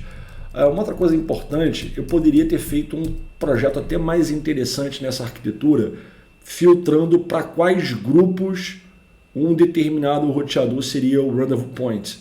Eu poderia ter colocado, por exemplo, determinados grupos, né? Aí eu especificaria uma faixa de grupos multicache, onde esse SPA1 fosse o RP. Mas, por exemplo, outra faixa de grupos já seria o SPA2 e por aí vai. Eu poderia fazer isso, ou seja, ter uma distribuição mais confortável de quem seria o RP para qual grupo multicache. Mas para simplificar, eu coloquei tudo centralizado no mesmo RP, no caso, o SP1 aqui, SPA1, caso ele fique disponível, será todo o tráfego multicache com interesse, né, a ele ali, nesse sentido. Então vamos olhar aqui, né, nesses equipamentos, obviamente, você vê que eu tenho as minhas interfaces habilitadas para PIN. O que seria o quê? A interface que conecta com a operadora, embora a operadora não está participando do roteamento nem unicache e muito menos multicache. Novamente, a operadora é transparente por completo com relação a isso aí. No entanto, eu tenho que ter uma vizinhança PIN entre a distribuidora e a corretora de cada data center, né? Ou seja, se eu for, por exemplo, num CPE1 aqui, você vê que eu tenho o PIN com a distribuidora na mesma rede e, obviamente, com o switch 2 da corretora. Vamos olhar aqui. Legal? Também com a distribuidora pela WAN e com outro router, né, o switch 1 da corretora pela LAN. Legal? Voltando aqui, então, nesses roteadores. E detalhe, as demais interfaces obviamente são internas da rede da distribuidora que está lá nos 2 data centers, ok? Então esses 19268 aqui são aqueles 4 roteadores no topo da topologia, são esses 4 caras aqui. Para que eles formam as vizinhanças PIN, né? Ou seja, ele tem uma vizinhança PIN com esse cidadão aqui, com esse cidadão aqui e aqui por baixo. Legal? Aqui por baixo, interessante, ele tem pelo overlay, então ele abrange isso tudo aqui, ó. Essas são as vizinhanças de PIN. E a mesma coisa nesse lado daqui. Pois bem, obviamente, vamos ver quem é o Bootstrap Router. Tá? No momento é esse cara aqui, 192.68.255.3. Então tá aqui, ó. Esse é o BSR. Agora vamos para ver quem eles elegeram como rendezvous point. Não vai fazer diferença aqui. Vou botar show, IP, RP, PIN, RP. Opa, temos um problema. Show, IP, PIN, RP mapping. Agora sim, vemos aqui. Ou seja, o mapeamento de RP, nota o seguinte, para toda a faixa de grupos multicache é o 192.68.255.1, toda ela. Se eu repetir esse comando nos demais roteadores, vai ver que eles entraram em consenso com relação a isso aí, né? Para esse grupo aqui, 192.68.255.1. E por aí vai. Você vê que puxando do outro data center aqui. Vamos puxar esses dois aqui. As interfaces de PIN. E ultimamente aqui. Beleza? Vamos ver. Você vê que tem os candidatos, tá? Mas aqui você vê que o RPS bacana é 192.68.2551. Se eu for lá na corretora e colocar, por exemplo, as interfaces PIN já foram mostradas, né? Vou botar as vizinhanças aqui.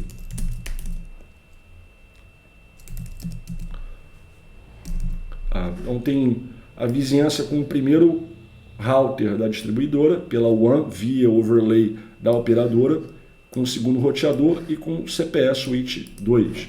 Se eu for no switch 2 e repetir o comando, a mesma coisa. Os dois routers do data center 2, onde estão os roteadores lá da distribuidora, e o CPE switch 1. Se eu for aqui na distribuidora, eu tenho a vizinhança com o CPE da corretora, switch 1, com o outro router que é o SPA2 e com os demais roteadores, né, onde necessários aqui dentro da minha arquitetura. Na verdade são aquelas três, né, vizinhanças. Tem essa vizinhança aqui, né, voltando aqui, pelo overlay. Essa é uma que ele vai possuir. Ele tem na verdade duas vizinhanças aqui com o SPA2. Via esse overlay aqui e via essa rede interna aqui, IP. E tem também uma vizinhança com esse outro router aqui. São três vizinhanças que ele tem que demonstrar aqui. Aliás, são 4 vizinhanças, na verdade, só que por 2 métodos. Aí ele fecha uma vizinhança por aqui, essa é uma, essa é 2, essa é 3, e tem uma quarta aqui, 192.68.18.1 pela Ethernet 1. Ou seja, aqui ele tem duas, na verdade, pela 310. Então ele tem essa vizinhança por aqui e essa vizinhança por aqui. E por último, 92.68.1.26, que ela é pela Ethernet 0/2. Pois bem, está aqui o PIN demonstrado. Agora vamos fazer um teste para a gente ver isso acontecendo. Eu vou chegar nesse cliente 1 aqui. Eu vou fazer o quê? Eu vou requisitar tráfego multicache. A princípio, não especificando a origem, apenas o grupo. Então, para esse procedimento, nós temos os servidores aqui, posicionados. Vamos pegar aqui, aqui e aqui.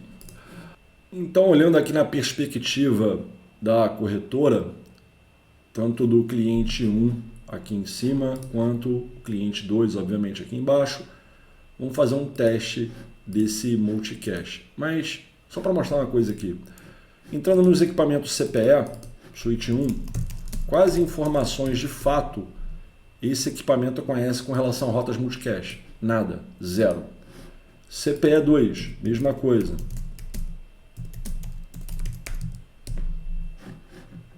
Nada, zero. Perfeito?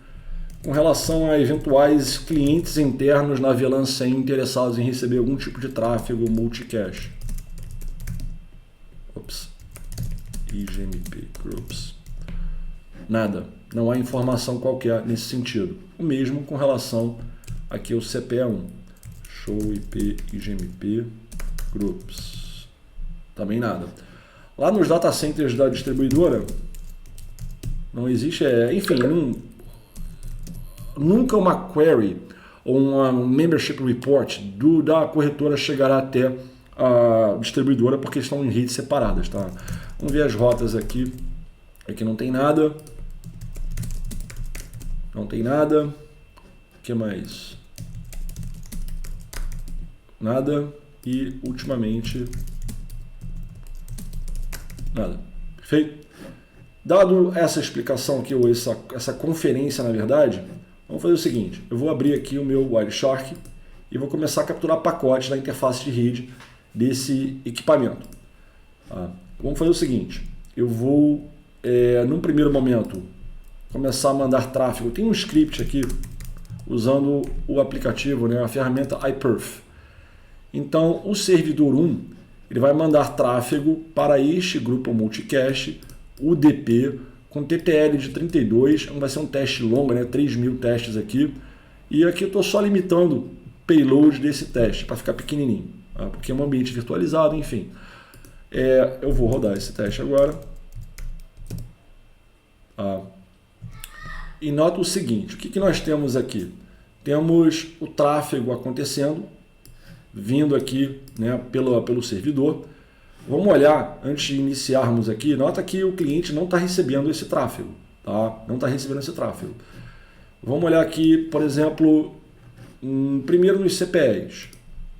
Se há alguma informação de grupo. Não há informação de grupo, tá? Qualquer. O que mais? Vamos ver as rotas aqui.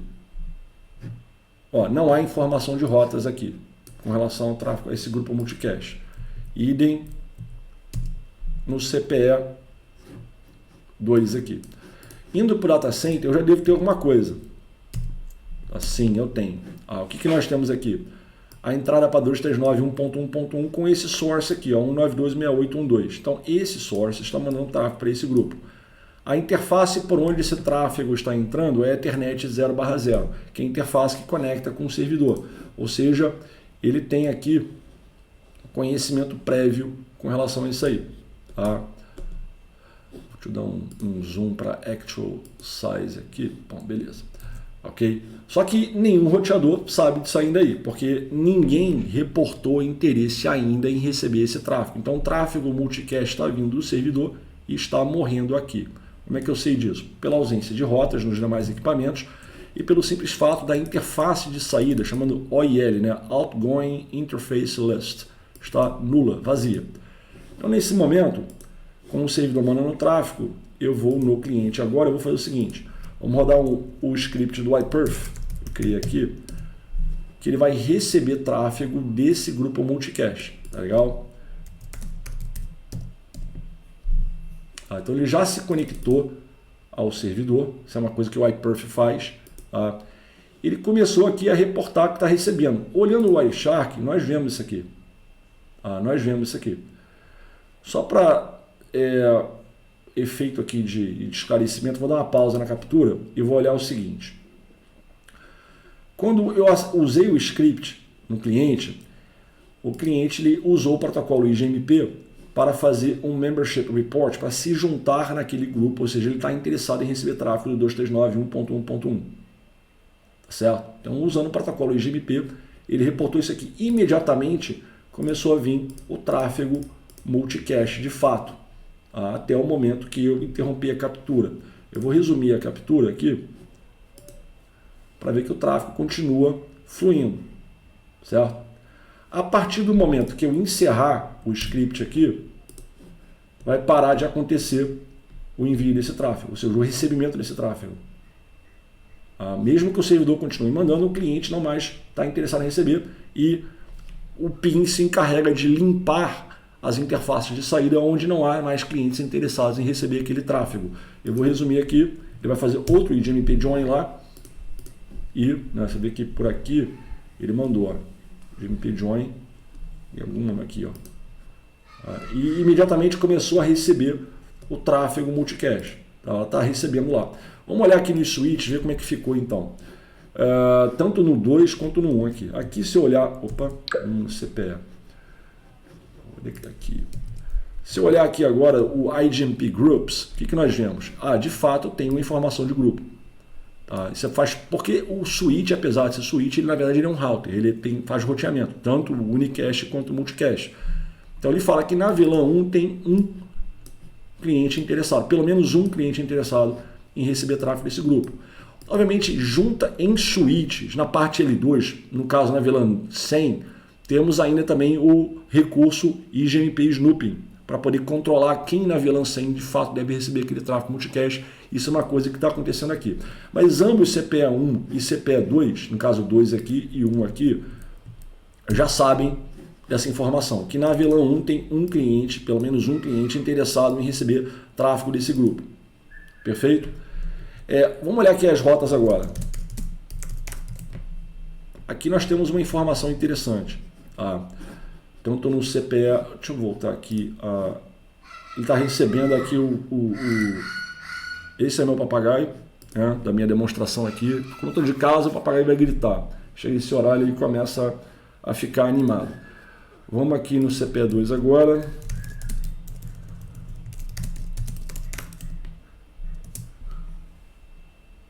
Aqui, ó. Eu sei que o tráfego está vindo direto. O tráfego está vindo direto pelo CPE2. Olha que interessante. Apesar das comunicações unicast, o tráfego pegar esse caminho aqui pelo primário, eu sei que o multicast ele está vindo por aqui. Por que eu sei dessa informação? Porque se você for checar no CPE Switch 1, eu não tenho a informação completa de rotas multicast. Tá? Eu não tenho.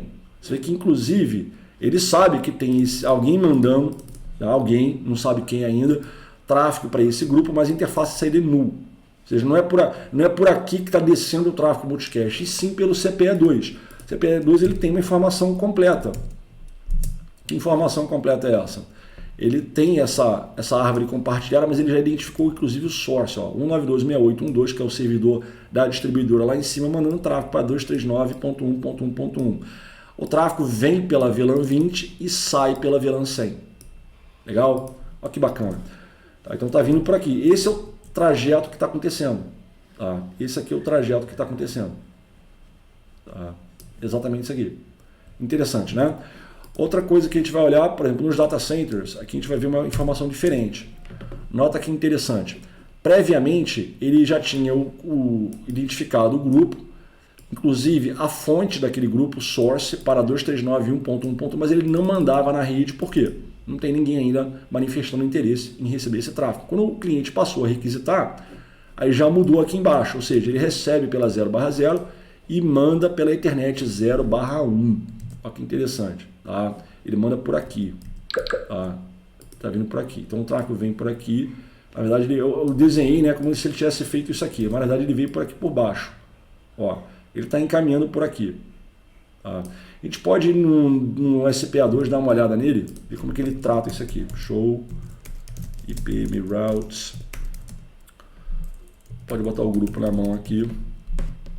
Mesma coisa. Então ele recebe pela 0/1, tá? E encaminha pela Ethernet 0/2. Olha que interessante. Então ele recebeu por aqui, ele vai encaminhar para cá. Tá? Entrando aqui agora nesse DC2 SPA1 aqui, vamos ver o que ele olha aqui.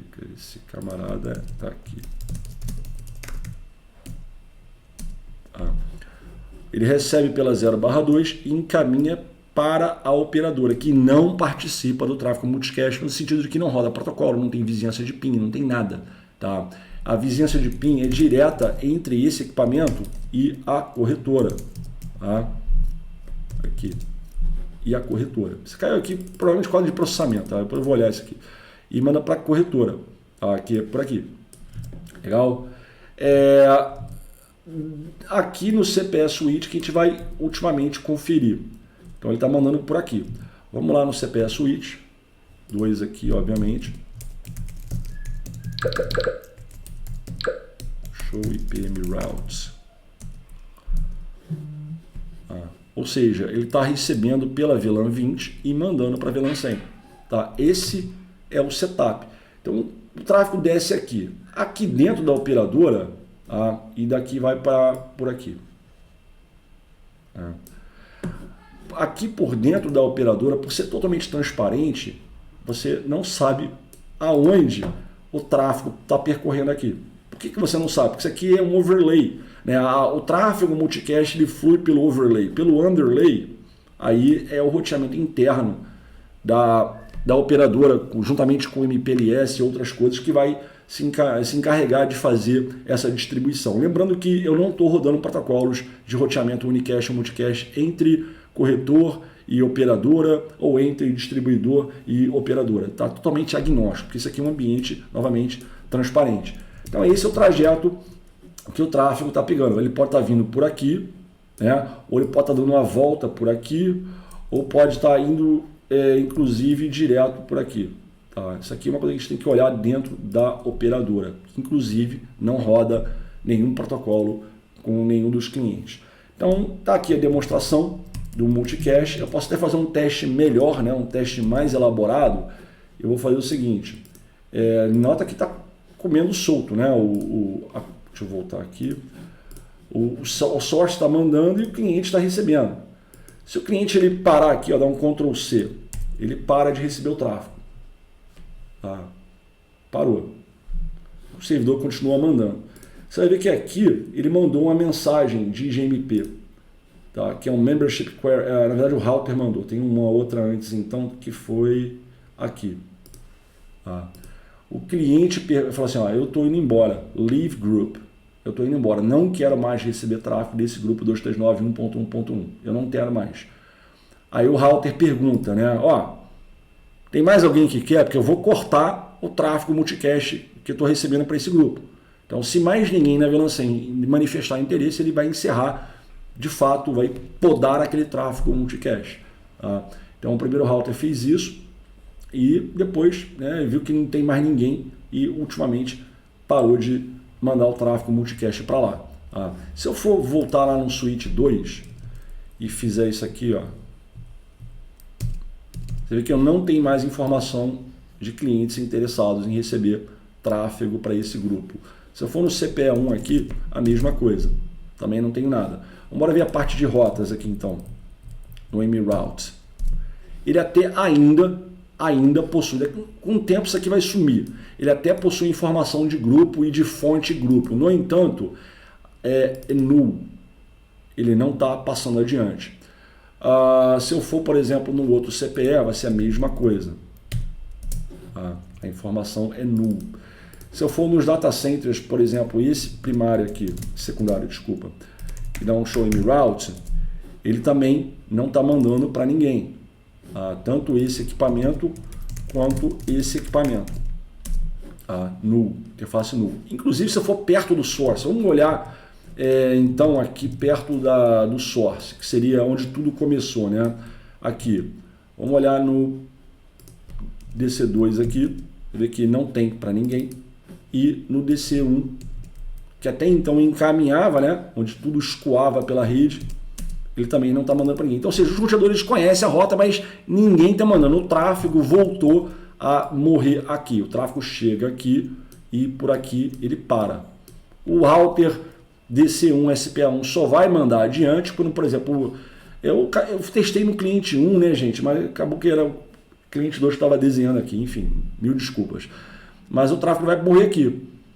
Aí, por exemplo, à medida em que os clientes forem requisitando, é que os roteadores vão escoando o tráfego, né, para onde for necessário. Aí quando o cara ele sai do grupo, eu não estou mais interessado em receber o tráfego desse grupo, ele vai lá e começa a matar os fluxos de tráfego e confiná-lo perto da sua origem. Então está demonstrado aqui o multicache funcionando. Tem um outro teste bacana que eu vou fazer, que é o seguinte, eu vou receber aqui, já está recebendo no primeiro cliente, mas eu vou também fazer no segundo cliente, que tem o mesmo script rodando, tá? Eu vou receber aqui, eu vou iniciar aqui também a captura de pacote, ele está recebendo o tráfego, perfeito? Então ambos os clientes estão agora recebendo tráfego. Moral da história, eu estou tendo um tráfego que é originado aqui, vai para o RP daquele grupo, do ponto de encontro. E daqui ele é distribuído, tá? Para chegar até esse camarada aqui e até esse camarada aqui. O caminho ele pode ser direto, né? Ou pode percorrer os data centers na medida em que isso for necessário. Está funcionando. Um outro teste que eu posso fazer nesse sentido é especificar a origem. Vamos fazer esse teste da especificação da origem. Eu vou pegar esse script aqui e vou fazer o seguinte, eu vou especificar, deixa eu copiar aqui, copy, paste. Eu vou especificar a origem, tá? Vou botar 192.168.1.2. Ou seja, aqui vou pausar. E vou pausar aqui também. Vamos olhar essa mensagem IGMP para ver o que aconteceu de fato. Vamos olhar aqui. Vou até fazer o seguinte, vou iniciar, porque não tem muita coisa aqui dentro, eu vou reiniciar a captura e vou pausar rapidinho, só para a gente poder acompanhar aqui as mensagens.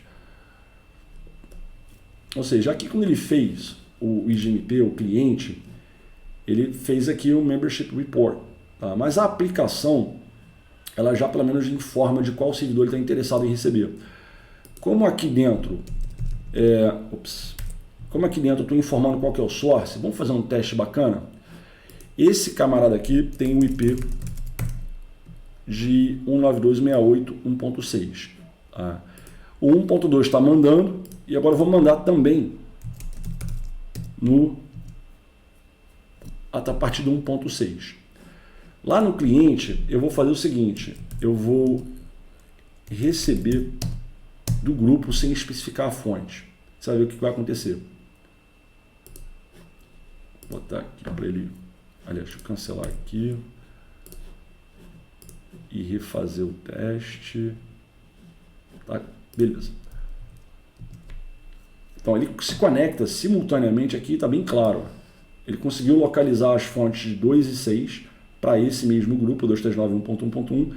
E o Wireshark mostra isso aqui, que ele está recebendo dos dois equipamentos, ó, tanto do 2 quanto do 6.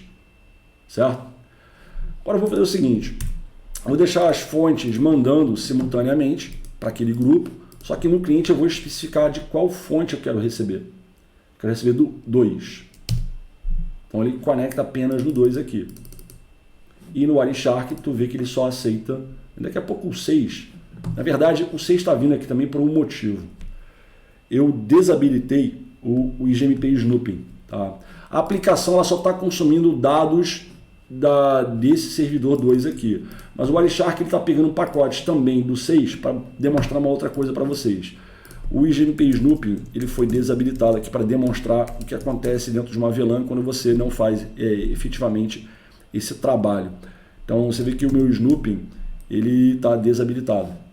Então na verdade ele acaba recebendo dos dois servidores. Mas aqui, né, pelo menos na aplicação, eu consegui, né, filtrar. Agora eu quero receber do meia dúzia. Ele vai lá, se conecta no meia dúzia e passa a receber tráfego dali dentro. Isso num ambiente extremamente redundante. Né? Você vê que está bem complicado aqui dentro com relação a isso aqui, num ambiente 100% redundante. Então tá a demonstração tanto do unicast quanto do multicast. Acho que dá para ter uma ideia do que a gente consegue conceber com isso aqui. Na sequência do vídeo eu vou demonstrar os bastidores, ou seja, de fato o underlay, o que está acontecendo dentro do perímetro interno aqui da operadora. Tá? Até lá então. Já aqui dentro da operadora não tem muito mistério, você vê que a coisa é até mais simples do que deveria. Aqui onde nós definimos todo o transporte interno do operador. Ou seja, o que nós precisamos aqui? De um protocolo de roteamento interior, preferencialmente e por questões óbvias de suporte a MPLS ou Segment Routing, nesse caso o SPF ou ISIS. O protocolo BGP para troca de endereços de L2VPN, no caso EVPN, que é o AF25SAF70, e qualquer outra coisa que o operador precisar interno, de necessidade interna, ou para acomodar outros protocolos e serviços na infraestrutura. Então vamos começar olhando aqui nesses dois camaradas aqui. Esses dois roteadores eles fazem parte de um cluster de Route Reflectors, denominado 12, e esse outro aqui de outro cluster de Route Reflector, denominado 78. Eu falei aqui, na verdade, que está errado aqui é o 78. Tá? Eu peguei o último número aqui, 7 mais 8 aqui, no caso, né? 7 e 8, 78. Então vamos olhar esses dois equipamentos. O que eles têm aqui de segredo? Chamei de Spine Router 1 e 2 aqui. Você vê o seguinte, primeira coisa, eu tenho que ter as minhas interfaces internas, vou botar um brief aqui para ficar melhor, a loopback dele interna e as interfaces core facing, ou seja, a Gigabit 1 e a Gigabit 2. Tá? e além da sua própria loopback. São as 3 interfaces participando do IGP. Então, todo o roteador interno, a mesma coisa. Tá? Ou seja, loopback e as interfaces de backbone. Note que eu não rodo OSPF aqui. Não tem OSPF ali. Tá? Que mais? Eu tenho, obviamente, as interfaces do próprio MPLS.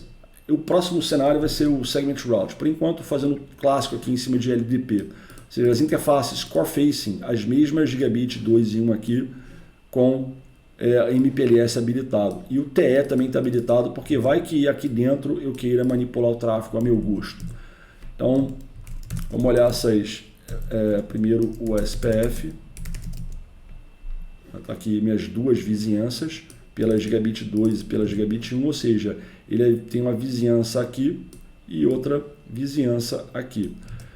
Com relação ao protocolo LDP, eu vou botar aqui um Show MPLS LDP Discovery, e eu tenho nas mesmas 2 interfaces, eu estou enviando e recebendo pacotes, né, do LDP, e tenho, obviamente, as vizinhanças aqui. 2 vizinhanças, respectivamente. E eu tenho os meus labels. Eu estou alocando o label de fato apenas para prefixos /32, que são as loopbacks do meu backbone. O resto eu não aloco, ou não distribuo, melhor dizendo, labels nesse sentido. Eu tenho meu database OSPF, tá? Ou seja, todos os meus links internos são ponto a ponto. Então, só tenho LSAs tipo 1. Os LSAs tipo 10 são das extensões de engenharia de tráfego por MPLS, porque sim, eu tenho o meu MPLS TE configurado, só não tem tunings ainda, mas eu tenho, obviamente, já meu LSDB todo pronto para engenharia de tráfego. O que mais? Aí o BGP, né? Nota o seguinte. Esse BGP é apenas do próprio AS da operadora, eu não faço vizinhanças BGP com AS externos de clientes para esse tipo de solução. Todas as sessões são IBGP, nota aqui pelo o ASN dos vizinhos, e todas as vizinhanças são apenas no interesse da própria operadora, por exemplo, para outros clientes que não sejam esse aqui. Tá? Eu não preciso de BGP para IPv4 unicast para fazer esse cenário aqui funcionar. Eu não preciso. Eu criei para... Vai que eu tenho outro cliente que é a internet, que precisa de uma tabela global, uma tabela full, tal, uma DFZ. Aí eu tenho, de fato, o BGP para isso. Só que no momento, apesar de ter vizinhanças apenas internas, nota que eu não tenho nada, nenhuma rota BGP. Tá? A minha tabela BGP para IPv4 está vazia. Não tem nada. Você vê que está vazia. No entanto, se eu pegar um vizinho desse qualquer aqui, vamos pegar, por exemplo... Eu estou no 1, vou pegar aqui o 5. Vamos olhar o 5 aqui, a vizinhança com 5. 172.16.255.5. Tá. A tela é enorme aqui, mas vamos lá no início dela, vamos dar uma conferida. Bom, ele faz parte de um peer group da minha rede, da minha configuração, está estabelecido. O router ID do vizinho, quais são as capacidades negociadas. Aqui nós vemos uma coisa interessante. Além do óbvio para IPv4, e isso aqui, eu tenho aqui uma família de endereços L2VPN e VPN, anunciada e recebida. Então, obviamente, eu vou ter uma seção na minha configuração para IPv4, mas eu não tenho nenhuma rota ali dentro. Você vê prefixos aqui, nada tá? Negado ou permitido aqui, nada. Mas já no IPv6, no L2VPN, eu vou ter informações sobre isso aqui. Aqui é outra família de endereço, ó, L2VPN e VPN. Okay? Aí sim, eu tenho 23 prefixos anunciados, 5 recebidos e etc. Então está aqui as propriedades de L2VPN e VPN do meu sistema autônomo. Eu posso até fazer uma coisa melhor, que é o show IPBGP L2VPN e VPN Summary. Aí sim, eu vou ter o quê?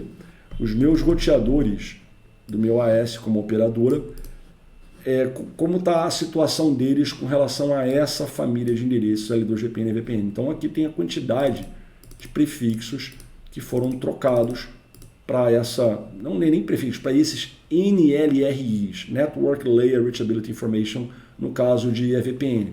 Note que todo mundo é interno da operadora. Eu não fecho vizinhanças com clientes ou etc. para essa família de endereços. Isso no meu projeto. Eu poderia fazer isso também. Existe essa configuração, existe esse conceito de projeto. Então, ao contrário do IPv4 Unicast, cuja minha tabela é vazia, né, você vê aqui que eu não tenho qualquer coisa a respeito nesse sentido. A minha tabela de L2GPN e VPN, ela já está bem preenchida. Aqui nós temos os diversos tipos de rotas do EVPN.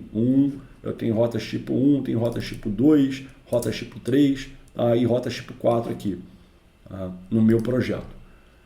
Porque a ideia é trocar endereços MAC usando o plano de controle do BGP.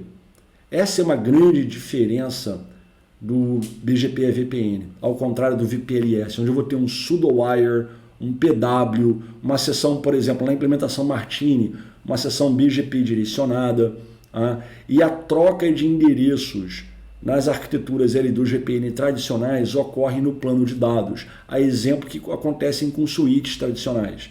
Trocar endereços MAC por ali, isso é um tanto perigoso, no sentido de que é mais oneroso, é mais complexo, exige um pipeline mais agressivo em termos de processamento de pacote.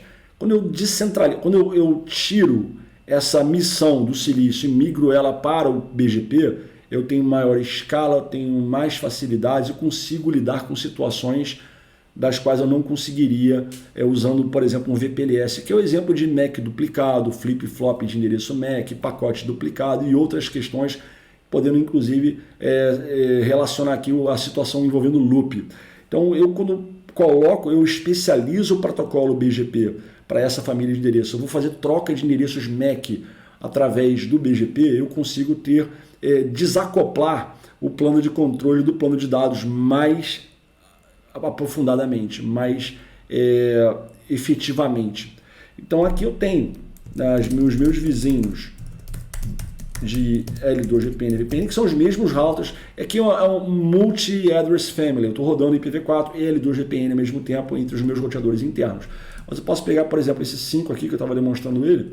Eu posso fazer o seguinte, show IPBGP, só para você ter uma ideia. O que eu estou anunciando em termos de IPv4 para ele? Nada. Mas o que eu estou anunciando em termos de L2GPN e VPN para esse mesmo vizinho? Tá, vamos voltar aqui, 255.5 Advertise Routes. Aqui sim, aqui são as rotas, os NLRIs de L2GPN e VPN que eu estou trocando desse router com o prefixo 23 anúncios que eu estou colocando aqui. Tá? Bem interessante.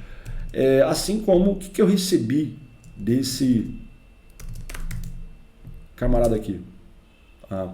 Então, moral da história. Para isso funcionar, é basicamente o seguinte. O cliente, essa conexão aqui é totalmente L2. Tá? Totalmente L2. Então aqui não tem o IP, não troco rotas com o cliente, nada ali. Nem BGP, nada. 2. Aqui eu tenho uma bridge domain.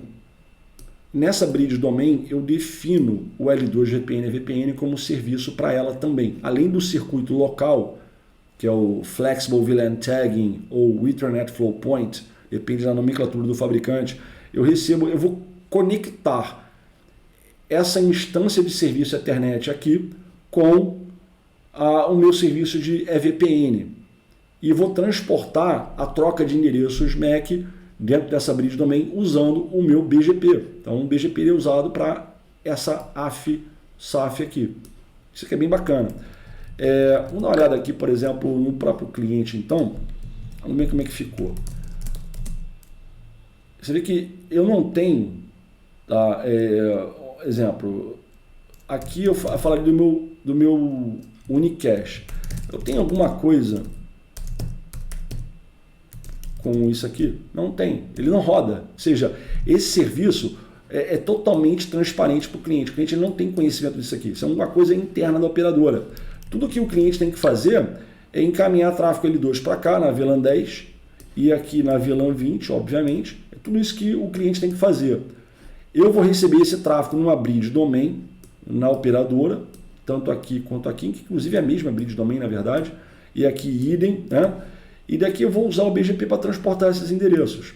Claro que o pacote em termos de planos de dados, eu estou usando labels, a coisa do MPLS.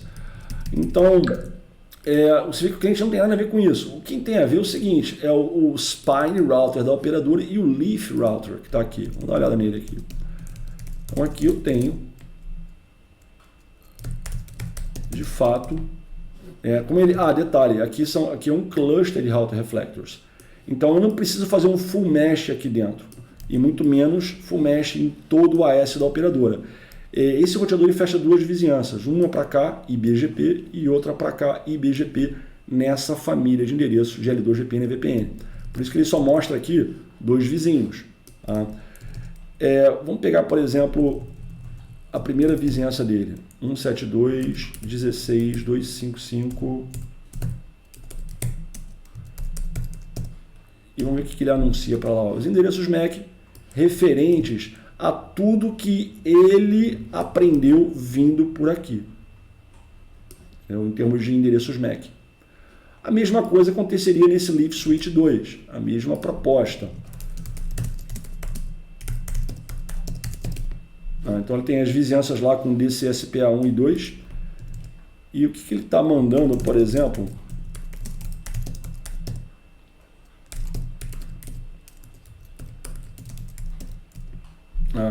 isso aqui, tudo que ele aprendeu em termos de endereços aqui.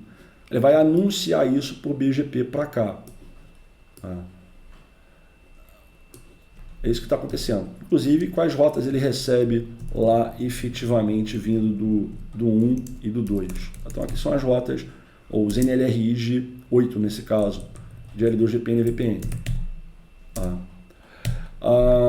O mesmo com relação a outro site, é a mesma coisa, a mesma abordagem.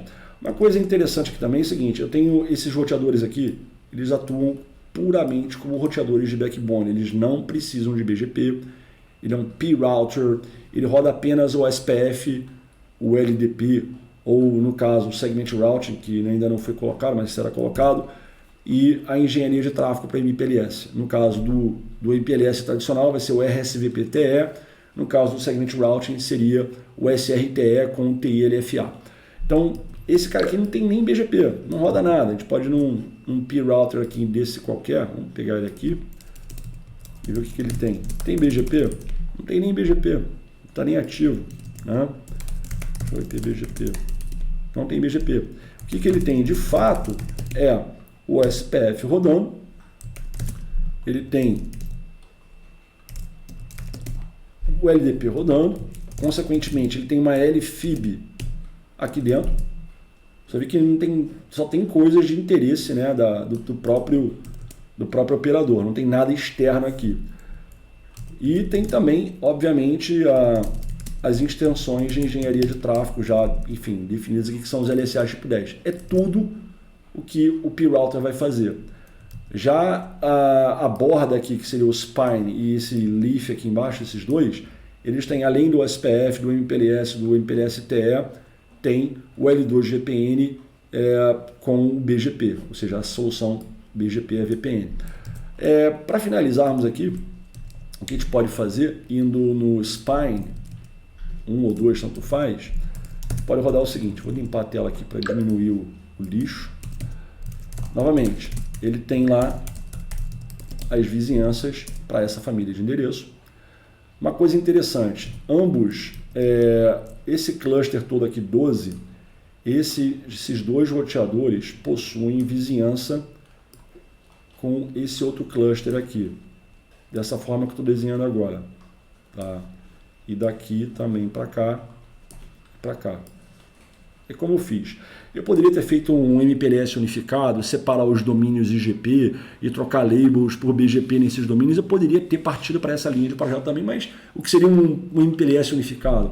Mas na verdade o fato é o seguinte, tudo isso aqui está na mesma área, o SPF, e está no mesmo domínio IGP, LDP, digamos assim. Só o BGP que é separado. Tá? Então eu tenho um cluster que cuida dessas vizinhanças aqui, outro cluster que cuida dessas vizinhanças aqui, e obviamente eu estou fazendo uma seção entre os dois clusters aqui. Essa foi a minha abordagem em termos de BGP para esse cenário demonstrado aqui. E para finalizarmos, né, assim, temos lá o L2GPN Summary, beleza, e que a gente pode ver agora algumas informações adicionais, por exemplo, show BGP, para provar que eu não estou usando o VPLS, tá? Você vê que eu não tenho nenhum circuito virtual de L2GPN, tá? Eu não tenho isso aqui, mas eu tenho, por exemplo, o meu L2GPN VPN. Então, o meu L2GPN VPN tem uma instância, tá, que ela é baseada em VLAN, não é ponto a ponto, ela é multiponto. Estou usando o BGP para esse propósito, a família de endereço L2GPN VPN está configurada, tem meu router ID, a alocação de labels é por bridge domain, replication type está ingress, poderia ter sido estático, está API, né, eu tenho um MAC local, 2 remotos, enfim, está aqui dentro a verificação por esse procedimento. Eu posso também fazer um EV detail aqui, aprovar, ou seja, eu tenho essa instância que é número 10, que é baseada em VLAN, multiponto, tem esse o Route Distinguisher, com essas commands estendidas do tipo Route Target, o status está estabelecido, bridge domain, tá? Meu label de broadcast, unknown, unicast, multicast é o boom, né? É o 17, meu label por BD é 16, estado estabelecido, e tem uma porta L2, que é a minha instância de serviço Ethernet, ou seja, esse serviço L2 aqui. Então a operadora enxerga o cliente distribuidora L2, tá? Puro. E aqui também L2 puro. Legal? Na verdade aqui seria até mais amplo, né? Seria como um All Active. Então seria L2 aqui, através do Etherchain. Perfeito? O que mais eu posso fazer aqui dentro? Eu posso dar, sim, vamos ver as rotas, tá? Eu posso botar show L2 show L2 route VPN MAC, e você vai ver as rotas, né, MAC trocadas ali dentro. Interessante, né? Ou seja, isso aqui é local, na perspectiva do spine, é local, é o que vem pelo L3, pelo L2 junto à distribuidora. Isso aqui é o que ele aprendeu remotamente. Tá, via o cliente, né? NextHop 5, NextHop 2, aí depende de como o BGP enxerga isso aqui. O mesmo com relação L2 Route VPN MAC. Tá? Mesmo com relação ao Spine 2, onde ele tem um endereço MAC que ele conhece localmente, através do serviço L2 que ele tem com a distribuidora, e 2 que ele conhece remotamente. Eu posso ir, por exemplo, no Leaf aqui embaixo e fazer a mesma verificação, tá? Seja um que vem pelo port channel e 2 que vem remoto, e idem com relação aqui.